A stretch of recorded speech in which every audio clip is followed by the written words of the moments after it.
자, 그러면은 이제 세 번째 예제를 달아보겠습니다. 케이스 1, 2는 이제 벡터를 써서 뭔가 조금 더 예, 편하게 그리고 색깔도 지정할 수 있다는 것들을 얘기를 했고요. 그래서 여기 예제는 좀 간단합니다. 테스트 3 벡터의 케이스 3번은요, 이제 컬러를 조금 더 예쁘게 바꿔보는 경우가 되겠습니다. 그래서 간단하게 표현하기 위해서 x하고 y는 그대로 두고요. z값만 조금 변화를 줘 보겠습니다. 그래서 z값을 좀 예쁘게 색깔이 변화하도록 하기 위해서 z값은 지금 보면 위아래로 지금 랜드 n01에 디스트리뷰션을 하고 있잖아요. 그래서 플러스도 있고 마이너스도 있습니다. 그래서 절대값을 일단 써고요. 절대값을 쓰면 지금 분포가 보시면은 Z축이 여기 10, 마이너스 10으로 되어 있는데 실제로 이만큼밖에 안 되니까 한 3, 마이너스 3, 이 정도 될 것 같습니다. 요 0에서 3 사이의 값으로 바뀔 거기 때문에 대충 150 정도 숫자를 곱해 봤고요. 그리고 이 색깔이 255를 넘어가면은 안 되기 때문에 0에서 255까지 돼야 되니까 R 프라임을 255하고 비교를 해서 작은 값을 선택합니다. 그러면 255보다 큰 숫자도 255가 될 테니까 이제 0에서 255 사이의 분포로 바뀌겠고요. 숫자로 바뀌겠고, 그리고서는 255를 빼주니까 최종적으로 0에 가까운 것들은 밝은 색이 되겠죠. 255가 되겠고요. 그리고 이 주변에 있는 0 주변은 가장 밝은 거, R 값이 255 근처가 되겠고, 멀리 있는 거는 0 까만색으로 표현이 된 겁니다. 그래서 지금 분포를 보시면은 조금 이렇게 가운데가 밝고 바깥으로 갈수록 Z축 방향으로 어둡게 표현되는 형태로 C값, 컬러 값들이 결정이 됐습니다. 간단해가지고 예제 보시면서 한번 동작해서 여기는 동영상은 빼버리고서 해놨는데 동작을 한번 시켜보겠습니다. 케이스 1번 막아버리고요.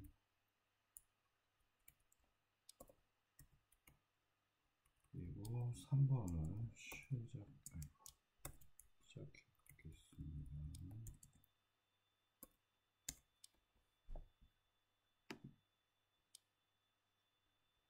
자, 색깔이 안 보이네. 어딜 잘못했나요?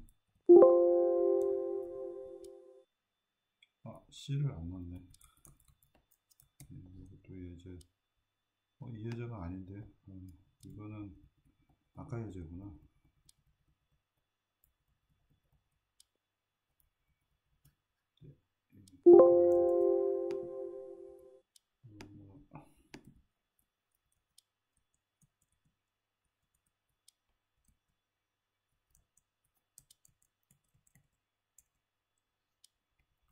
지금 우리 예제가 테스트 3 벡터의 베링 컬러입니다. 그래서 테스트 3 벡터 여기 보시겠습니다.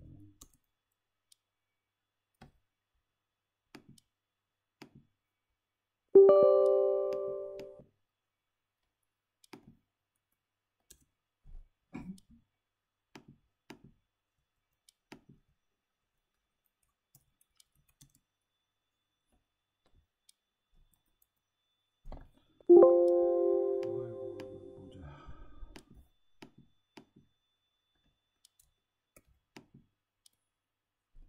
보겠습니다. 자, 그래서 지금 보시면은 가운데가 뭔가 이렇게 까만색 과자 안에 잼이 빨간색 잼이 흘러나오는 것처럼 보이는데 가운데는 되게 하얗게 보이죠. 좀 크게 해서 보겠습니다.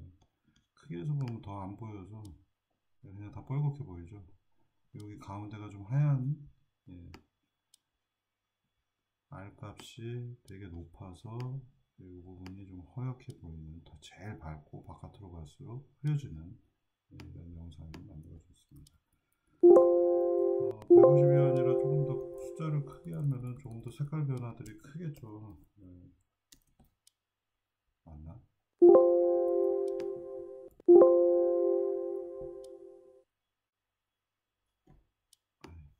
세팅하기가 쉽지가 않네요. 더 빨리 줄어드니까 작은 숫자 눌러야 되네. 100 정도 넣어볼까요? 조금 더 빨간색이 많이 보이는 형태로 바뀌겠죠. 네. 70, 60.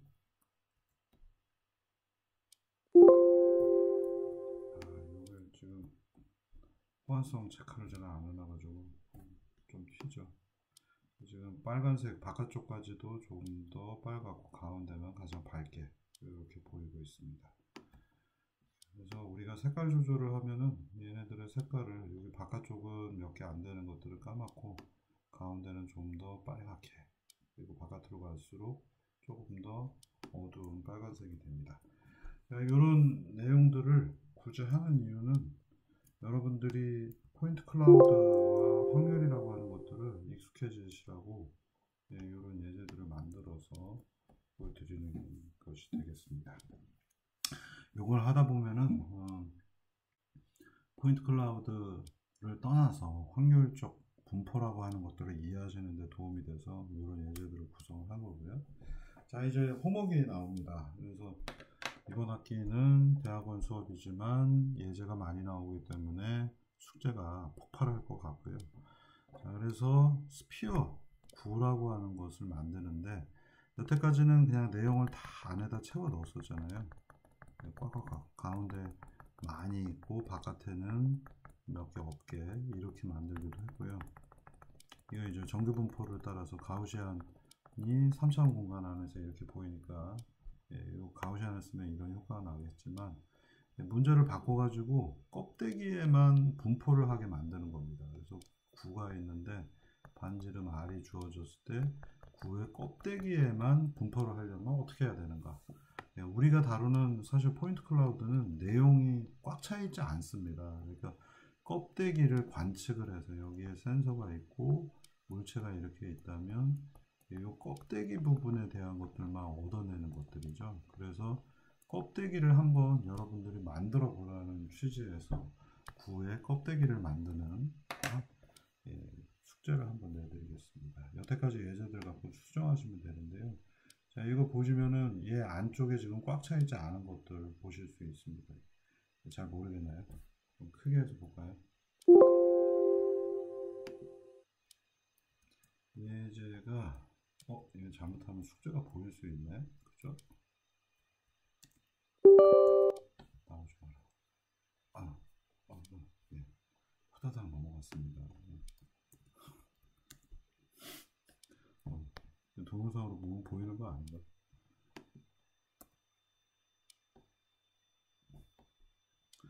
자, 이걸 껍데기를 그린 건데요. 좀 보시면은 속에가 비어 있고 껍데기에만 지금 분포되어 있습니다. 근데 약간 보시면 어딘가 조금 많이 분포가 되는 것처럼 보이고 있습니다. 숙제는 직접 코드를 띄워서 보이지 않도록 해야겠네요. 자, 이걸 하기 위해서 어떤 방법을 썼는가? 이제 가운데 원점이 있을 거고요.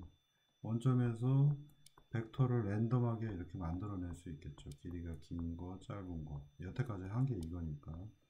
긴 것도 있고 짧은 것도 있어요. 그러면 껍데기를 그리기 위해서는 얘를 뭔가 가지치기를 이렇게 해내야 되겠죠. 너무 두꺼운 멀리까지 그려지는 거는 그걸 또 없애야 되겠고, 너무 짧은 애들은 길이를 좀 늘려야 되겠죠. 그래서 예를 들어서 지금 V1, V2 벡터가 랜덤하게 앞에 있는 방법으로 만들어졌다 치겠습니다. 그러면 얘의 길이를 이렇게 반지름 R로 자르고 싶어요. 방법은 간단합니다. 그래서 여기 V1 벡터의 유닛 벡터를 구합니다. 유닛 벡터는 여기 v.unit, 예전에 그래픽스 수업 들으신 학생들은 제가 이런 펑션으로 만들어 놓은 거 아실 거고요.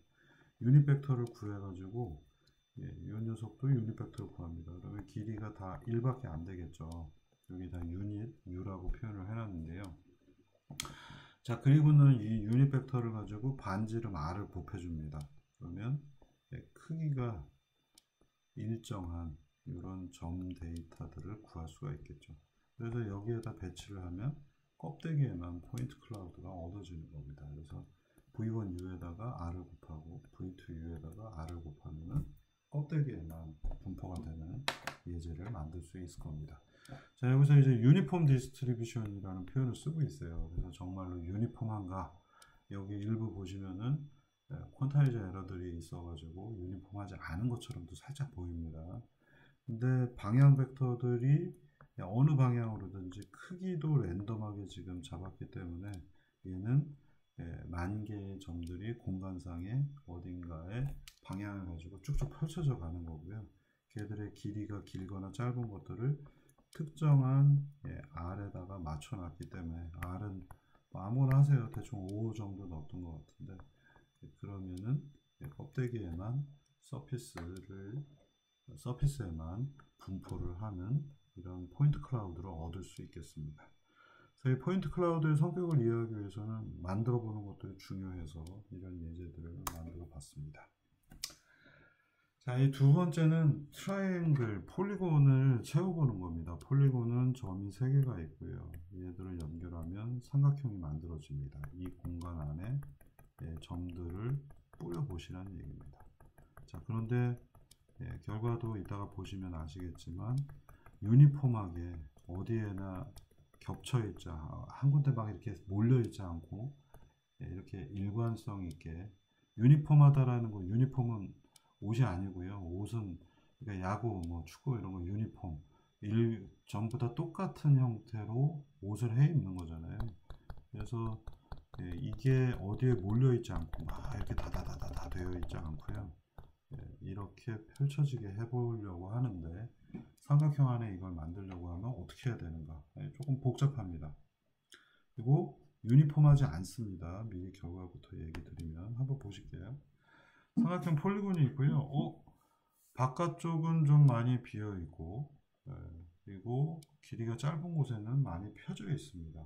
이게 이제 여기 사용하는 방법 때문에 그런데 지금 보시면 여기는 좀 듬성듬성 있고요. 이 근처는 가득 차 있는 걸 보실 수 있죠. 이 유니폼하지 않은 겁니다.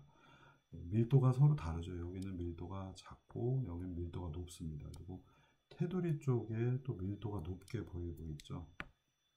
자, 이걸 만드는 거 일단은 채워 넣는 알고리즘을 어떻게 만들 것인가. 그래서 간단하게 이제 만들어 보겠습니다. 방법 얘기 드리고 이것도 숙제로 풀어 오시면 되겠습니다. 점 하나가 여기가 000이겠고요. 1, 2, 마이너스 1 여기에 있습니다. 그리고 마이너스 1, 3, 3 바로 이 점이 되겠고요. 이 사이를 뭔가 채워 넣으려고 하다 보면 어떻게 해야 될까? 이렇게 두 개의 벡터를 우리가 구할 수 있겠죠. 이렇게 하나, 이렇게 하나. 얘를 F, 얘를 S라고 불러보겠습니다. 그래서 VF, VS는 간단히 두 개 빼가지고 구할 수 있겠고요. 이제 유닛 벡터를 또 구합니다. 그러면 VFU, VSU를 구했습니다. 자, 그리고는 이제 랜덤 디스트리뷰션을 해봅니다. 알파하고 베타라는 숫자를 정해서 알파의 크기는 얼마? 여기서부터 여기까지의 길이입니다. 그래서 알파는 이 길이가 뭔가 있겠죠. 2 마이너스 1이니까 루트 1 더하기 4 더하기 1 루트 6이 되겠네요. 0에서부터 루트 6 사이에 분포를 이렇게 합니다. 그리고 S쪽 방향도 마이너스 1, 3, 3이니까 루트 1 더하기 9 더하기 9 합치면 얼마죠? 루트 19가 되겠네요. 0에서부터 루트 19 사이에 분포를 합니다. 하나의 점, 여기 하나의 점. 그러면 F 벡터 있고요. S 벡터가 있잖아요. 여기에 한 점이 있겠고 여기에 한 점이 있어서 이 사이를 연결을 합니다. 연결을 하는데 이 사이의 값도 분포를 해야 되겠죠. 이 사이를 결정하는 또 다른 여기 지금 보시면은 그림 너무 많아서 이제 지우고 다시 할게요. 자, 이게 F 벡터, 이게 S 벡터입니다. 그리고 이 위에 한 점 얻었고 이 위에 한 점 얻습니다. 여기가 알파 값, 여기에 베타 값이 되겠죠. 그래서 알파는 0에서부터 VF의 크기, 베타는 0에서부터 VS의 크기 사이에 하나의 값을 얻어냅니다. 그리고는 이제 여기서부터 여기까지를 아까 VF, VS라고 했구나. 그래서 알파하고 VFU를 곱하면은 여기가 이제 F 벡터가 얻어지겠고요. 이게 VF, VS였네요. 여기까지가 S 벡터가 됩니다. 그리고 요 사이에 점을 찍기 위해서 요 사이에 뭔가 또 다른 변수를 얻어야 되겠죠. 그러면 점과 점을 연결하는 방법, 이게 F고 이게 S면은 여기 하나의 X를 표현할 때 우리는 F 람다 플러스 1 빼기 람다 S. 고등학교 때 배운 수식이죠.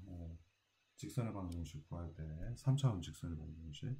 이것도 람다는 0에서 1 사이입니다. 그래서 람다가 0이면은 S 벡터가 되겠고요. 람다가 1이면은 뭐 F 벡터가 되겠죠. 람다와 1 빼기 람다는 순서를 바꾸셔도 상관없겠고요. 자, 그래서 람다를 결정한 다음에 람다도 랜덤 값으로 구하면 어딘가 요 사이에 점이 하나가 찍히겠죠. 이 방식을 계속해서 만개에 대해서 적용을 해보면은 점의 개수만큼 적용을 하면 이와 같은 영상을 얻을 수가 있습니다. 자, 그런데 왜 밀도는 달라질까요? 왜 바깥쪽은 밀도가 넓고 안쪽은 밀도가 작을까요? 높을까요? 그러니까 여기는 밀도가 낮고 여기는 밀도가 높은 이유가 뭘까요? 이 부분도 생각을 해서 답변을 하시면 되겠습니다. 일단 이거를 코드화해서 이 그림처럼 만들어 보시면 되겠습니다. 그리고 밀도가 달라는 이유도 여기는 여기는 밀도가 낮고 여기는 밀도가 높은 이유도 한번 생각을 해보시면 좋을 것 같습니다. 숙제로서 내드릴게요. 자, 그러면 이렇게 해서 트라이앵글 삼각형을 채웠는데 영 마음에 들지 않습니다. 조금 더 이 사이를 어떻게 하면 채워 넣을 수 있을까? 여러분들이 왜 여기에 양쪽의 밀도가 다른지를 이유를 생각을 해냈다면 이거가 문제가 되게 어려운 문제구나, 이걸 유니폼하게 채운다라는 거는 되게 어렵구나 라는 생각을 하실 수 있을 겁니다. 이 로직을 가지고서 잘 생각을 해보시면 아주 쉽게 답이 나옵니다. 이럴 때는 이제 항상 수학의 힘이 필요하겠죠. 그래서 수학적으로 이 부분을 해결하기 위해서 다른 논문들을 찾아보겠습니다. 지금 보시면은 호목 2는 유니폼하게 분포가 되지 않고 있죠. 이런 방법으로는 유니폼하게 채울 수가 없기 때문에 이론을 찾아봅니다. 그래서 논문 제목이 Shape Distribution입니다. 그리고 무려 프린스턴에서 만들었던 논문이 되겠고요.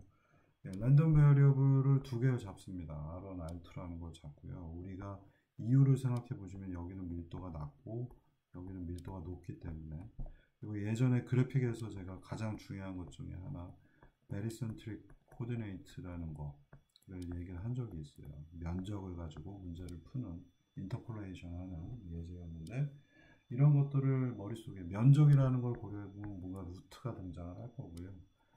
수식 유도는 여기에 논문에도 안 나와 있어서 저도 찾아보지 않았습니다만 이런 엄청난 수식이 하나 있습니다.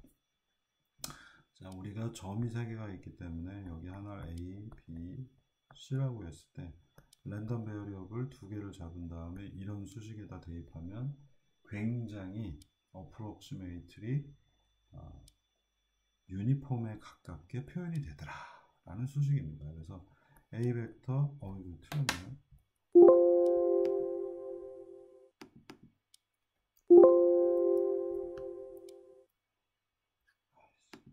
네스타임 사라고 난리네.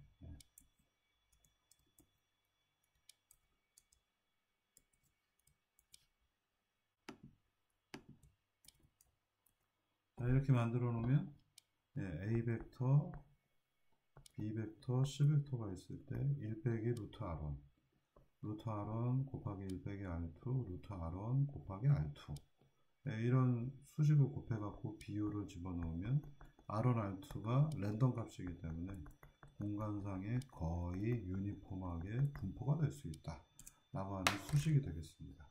그래서 이것도 숙제로 이 수식 대입하셔서 만들어 보시면 이와 같이 변하게 됩니다. 아까하고 다르게 좀 균등하게 분포가 되어 있는 것들 보실 수 있죠.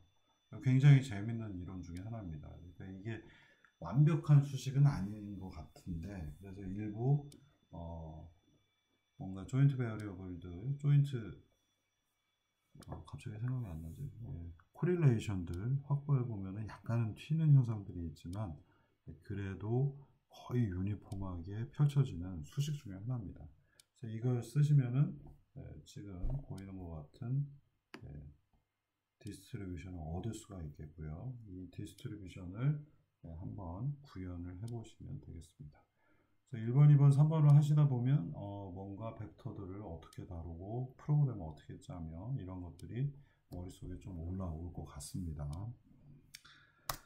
자, 그러면 이 유니폼 디스트리뷰션, 포인트 클라우드의 유니폼하다라는 것들은 어떤 것들인가? 과연 이게 말이 되는 건가? 한번 조금 생각을 해보겠습니다. 지난번까지 이론 수업을 열심히 들으셨다고 한다면 우리가 포인트 클라우드가 있을 때 여기에서 노멀 벡터를 구하는 방법들이 있었죠.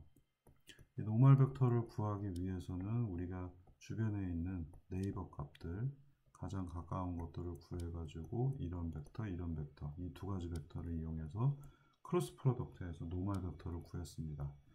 노멀 벡터가 잘 생각해 보시면은 평면 위에 이렇게 분포가 되어 있는데 여기에서 가까운 거 4개를 잡아가지고 평면을 만들기 때문에 노멀 벡터가 살짝 이렇게 흔들리겠죠. 그래서 이 공간 안에 또 어떤 점이 있는데 유니폼하게 배열이 되지 않고 하나는 멀리 있으면요, 얘는 이렇게 길고 얘는 이렇게 짧으니까 뭔가가 좋지 않겠죠. 영향이 길면 길수록 노이즈가 많이 오차가 조금 더 탑재가 될 수 있기 때문에 노멀 벡터가 흔들리게 하는 요소가 될 겁니다. 그래서 이 평면의 경우에는 유니폼하게 만약 잘 분포가 된다면 촘촘한 거죠. 뭔가 굉장히 공간의 밀도가 유사하게 분포가 된다면 평면을 구하기에 굉장히 수월할 겁니다. 그러니까 노멀 벡터가 거의 비슷할 거라서 렌스엑스거나 하는 경우에도 노멀 벡터들이 서로 비슷하기 때문에 잘 찾아낼 거고요.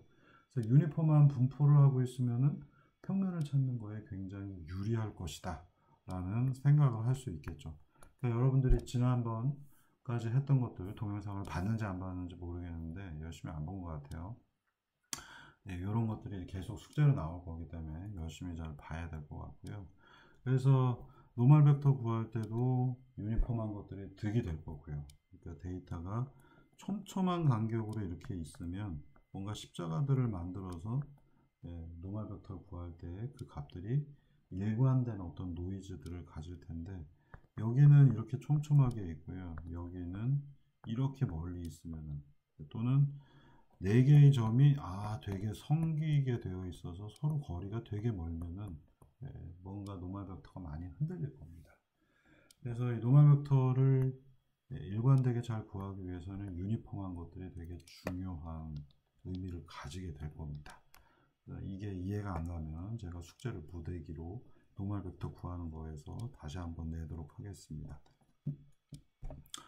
자, 그런데 또 다른 측면에서 이거는 이제 포인트 클라우드로 활용하는 측면이고요. 포인트 클라우드 말고 그래픽스에서 한번 생각을 해볼게요. 그래픽스에서 내가 폴리곤이 있는데 뭐 대충 이렇게 로우 폴리곤으로 뭔가가 만들어져 있습니다. 그래서 모양이 그지 같네. 그러면 얘들을 스무딩 작업을 하면 좋겠는데 뭐 LUD 컴포지션을 한다거나 여러 가지 방법이 있지만 뭔가 점이 몇 개가 없어서 폴리곤이 듬성듬성 벌텍스들이 듬성듬성 있으면은 모양이 예쁘게 나오지 않을 겁니다. 그러면 이때의 폴리곤 내부를 유니폼하게 채워 넣습니다. 그리고는 다시 폴리곤을 재구성을 하고요. 이 재구성된 것들을 토대로 해서 스무딩 기법 중에 하나인 LUD 컴포지션 같은 걸 잘 이용을 하면 LUD라고 하는 것은 목깎이 기법입니다. 그래서 이런 사각형이 있으면 모를 쳐내가지고 점점점 모양을 동그랗게 부드럽게 만드는 것들인데 못따기를 하기 때문에 볼륨이 점점 작아지죠. 그래서 볼륨이 작아지지 않게 하려면은 점들을 채워놓고 폴리곤들을 좀 더 촘촘하게 만들면은 못따기를 하더라도 이 테두리 조금씩만 잘라져 나가고 이 녀석들이 조금 더 볼륨 손실이 적으면서 부드럽게 만들 수가 있겠죠. 그래서 그런 방법을 할 때에도 잘 활용을 하면 이 방금 전 이 어마어마한 수식 이거를 만들어 이용해서 조금 더 편하게 할 수 있을 겁니다. 자, 근데 이제 다시 포인트 클라우드 쪽으로 돌아와서 생각을 해보면요.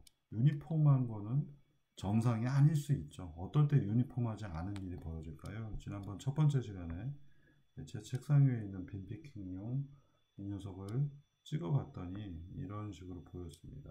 그러면 다시 한번 여기 보실게요. 여기 유니폼하지 않게 분포하는 데가 어디쯤에 있을까 한번 잘 살펴보세요. 잘 안 보이네. 일부러 적은 걸 갖고 왔는데 여기 가운데 보시면은 아이고 씨.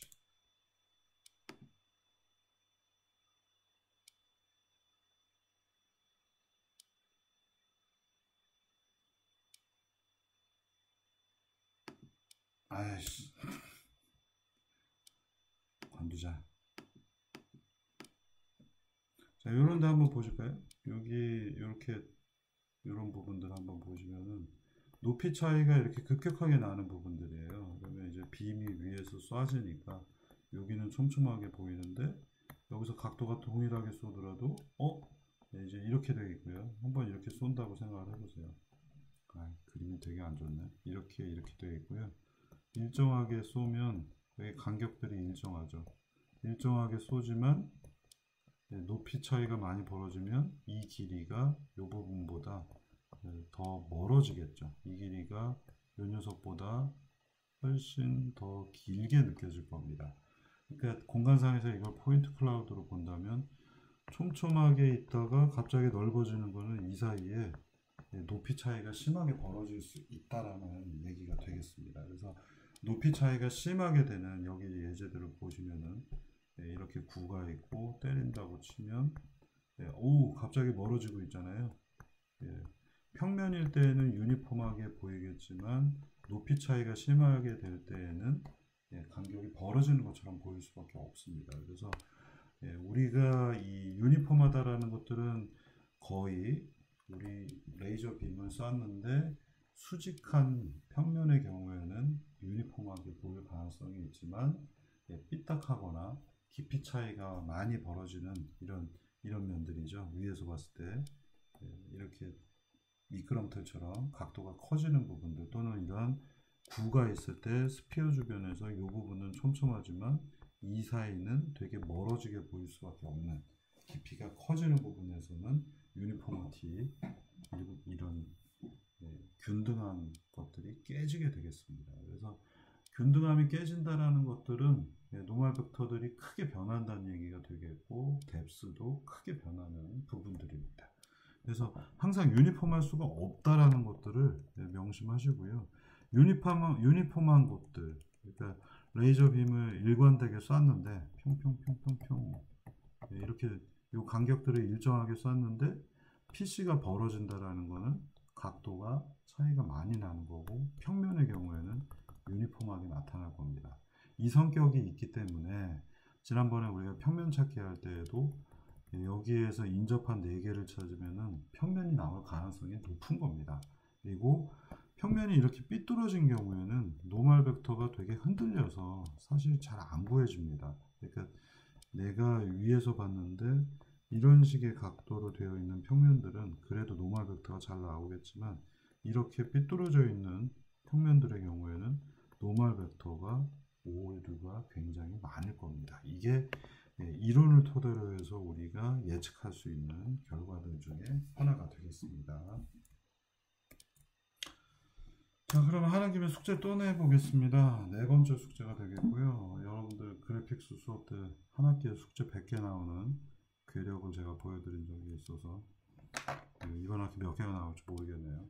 하는 김에 유니폼하게 PC를 큐브 정육면체에다 한번 만들어 보겠습니다. 지금 보시면은요 6개의 면에 6개의 면인데 삼각형들이 사용이 됐겠죠. 그래서 12개의 삼각형이 쓰였고요. 유니폼하게 채워 넣어야 되니까 앞서서 뭐예요? 이수식 이용을 해서 채워 넣은 게 되겠습니다. 그래서 마치 그래픽 하는 것처럼 8개의 점들, 벌텍스들을 여러분들이 임의로 정하시고요. 그리고는 면치기, 제가 만든 용어죠. 면치기, 면을 후루룩 먹는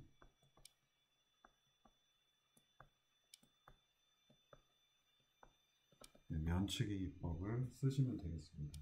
그래서 면을 만드셔야 되겠죠. 12개의 면을, 폴리곤들을 만드시고 그 삼각형들을 앞서 수식을 이용을 해서 점들을 다다다다다 집어 넣으시면 되겠습니다. 그러면 이런 영상을 만들어낼 수가 있겠습니다. 그래서 한번 해보시면은 나름 뭐 재밌습니다. 잘 되면 재밌고 잘 안 되면 재미없습니다. 자, 그리고는 다시 5번째 숙제가 나옵니다. 이게 이제 되게 나중에 실제 데이터를 가지고 하거나 또는 시뮬레이션을 할 때도 굉장히 중요한 성격 중에 하나예요. 자, 여기 먼저 뒤에서 설명을 했죠. 그래서 여기서 이 부분만 먼저 숙제가 뭔지 설명을 드리면은, 자, 이 예제 한번 보시면 감이 좀 오실 겁니다. 노이즈를 섞어 넣었는데요. 이 노이즈를 섞어 넣는데 수직한 방향으로, 노멀 벡터 방향으로 노이즈를 섞어 넣는 겁니다. 그리고 좌표를 흔드는 게 아니라 유니포머티는 그대로 유지하되 Z 방향, 그러니까 그 각각의 표면에 수직한 방향으로만 노이즈를 섞어 넣으니까 꼭 Z만은 아니겠네요. 그래서 그걸 넣으면은 뭔가 뾰족뾰족 이처럼 뭔가 흔들리는 것처럼 이렇게 보이게 되겠고요. 자석에 쇳가루가 붙은 것처럼 이런 장면이 얻어지겠습니다. 사실은 이 기법이 그래픽에서도 털 만들 때 많이 사용이 됩니다. 이 털을 계층을 여러 개를 넣게 되면 이제 비슷한 효과가 나죠. 지금도 보면 왠지 아까는 네모난 느낌이었다면 지금은 좀 더 부스스한 느낌, 잔디 털, 뭐 잔디가 붙은 느낌 이렇게 느껴지잖아요. 이게 굉장히 중요한 기법이라서 설명을 하겠습니다. 그래서 원래는 지금 이게 정육면체니까 노멀 벡터 구하기는 사실 되게 쉬울 거고요. 각각의 점들이 있고 노멀 벡터는 이미 우리가 알고 있죠. 왜냐하면 정육면체이기 때문에 이쪽은 Z 값만 1인 경우 0, 0, 1이 노멀 벡터가 되겠죠. 그리고 이쪽은 X, 이건 Y, Z라고 한다면은 뭐 이쪽 평면은 마이너스 Y, 0, 마이너스 1, 0이 되겠고 이쪽은 1, 0, 0이 되겠죠. X축이니까. 그래서 노멀 벡터를 쉽게 구했는데 이 노멀 벡터 방향으로만 노이즈를 줘보는 겁니다. 그러면 원래의 점들이 노이즈를 받아서 이 방향으로만 이동을 하죠. 이 노이즈는 랜덤하게 넣으시면 되겠죠. 그래서 랜덤 노이즈들을 섞어 넣었는데 노멀 방향으로만 넣습니다. 이쪽 방향, 이쪽 방향으로는 이동을 하면 안 되겠습니다. 이게 전체를 흔들어 준 경우하고 노멀 벡터 방향만 흔들어 준 경우에 결과물이 다르게 보입니다.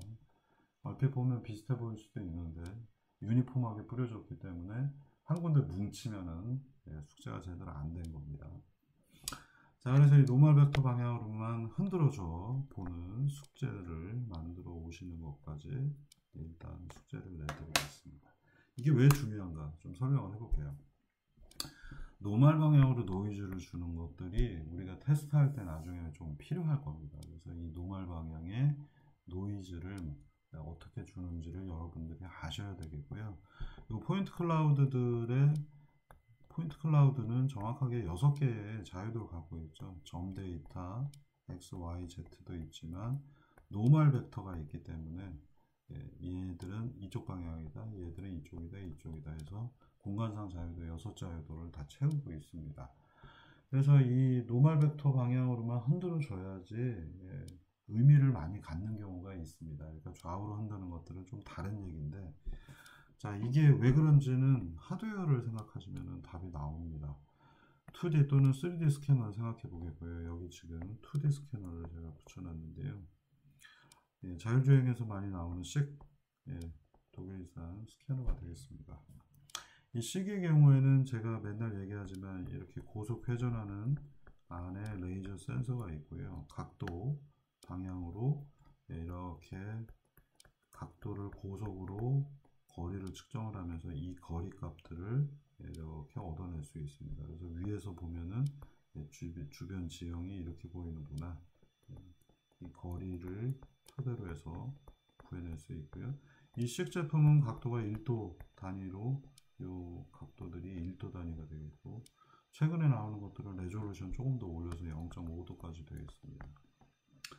자, 그런데 이 식은 정밀하게 제어를 하고 있기 때문에 사실은 각도의 오차가, 여기 에타 세타가 오차라고 생각하시면요, 각도를 원래 1도로 제어를 하고 있기 때문에 이 각도 오차가 되게 적습니다. 생각보다. 이게 안에서 회전하고 있는 모터를 통해서 각도를 재기 때문에 각도 오차는 되게 적은 편이고요. 거리 오차는 최대 거리 70m까지도 재지기 때문에 거리 오차는 조금 있습니다. 그러면 여기 기호가 표현이 안 됐는데요. 이렇게 우리가 수식을 잡을 수 있어요. 거리 쪽 오차하고 각도 쪽 오차를 보면 거리 쪽의 오차가 더 큽니다. 거리 쪽의 오차가 크다라는 건 여기 그림에 있는 것처럼 바로 이 부분이 오차가 될 텐데요. 각도 오차보다는 거리 오차가 크기 때문에 우리가 하나의 포인트 클라우드를 이렇게 얻어냈다고 가져 2차원에서 얻어냈다고 치면 이 거리가 흔들리는 거예요.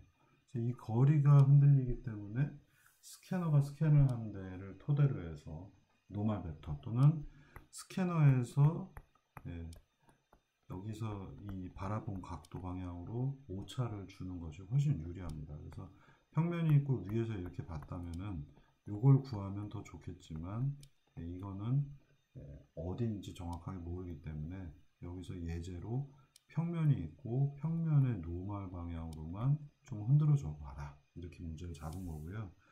여기에 각도가 워낙 작고 거리가 있게 되기 때문에 이 평면의 노멀 벡터 방향으로 값들이 흔들리게 해보는 것입니다. 그래서 노멀 벡터 방향이 특정한 한 평면이고 여기에서부터 여기까지의 면에 대한 어떤 가정을 가지고 문제를 보고 있는 거고요.